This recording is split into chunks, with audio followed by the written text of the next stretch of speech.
Giangop sa pipila ka mga opisyal sa dakbayan sa Talisay ang ikaupat nga State of the Nation address ni Presidente Ferdinand Marcos Jr.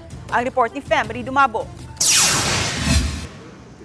Gikalipay ni Talisay City Vice Mayor Choi Aznarkin sa chair sa Committee on Health ang paghisgot ni PBBM kabahin sa pag-atiman sa panlawas o health atol sa iyang 4th SONA kagahapon. Sama na lang sa zero billing sa mga DOH-run hospital. Ang Talisay City adunay Cebu South Medical Center nga gidumala sa Department of Health nga kadangpan sa Talisay nun og silingang mga lungsod ug syudad. Dugay na ang gabutang ang dakbayan og aksyon agad desk sa Tambalanan aron moabag sa mga Talisaynon nga wala pa marehistro sa PhilHealth.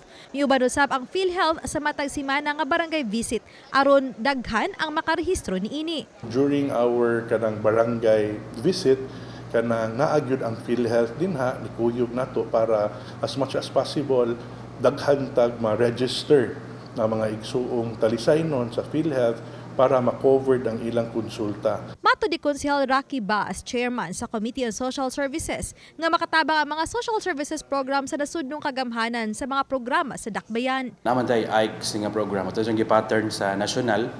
O niya, natay daghan kayong hinabang nga mahatag sa Talisaynon. Daghan lately daghan kayo ang mga nitabo nga sunog do.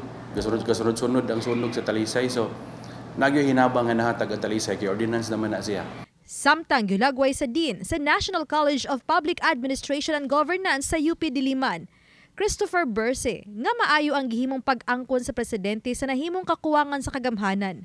Lakip sa usa ka maayong punto, mao ang pagtapos ni PBBM sa SONA sa usa ka call for accountability sa nanerbisyo sa kagamhanan, ilabi na sa mga proyekto nga makasulbad unta sa pagbaha.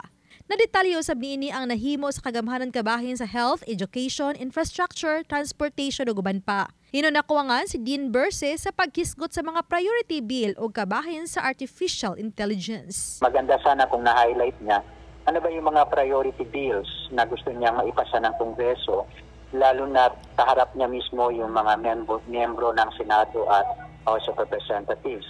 Siguro maganda rin kung nagbigay siya ng guidelines or policy guidelines pagdating sa artificial intelligence, no? How we can integrate artificial intelligence hindi lamang sa gobyerno, pati na rin sa reforma sa edukasyon. Uban ni Godfrey Relien, Grod Prado, Femri Dumabok. Balitang Bisdak.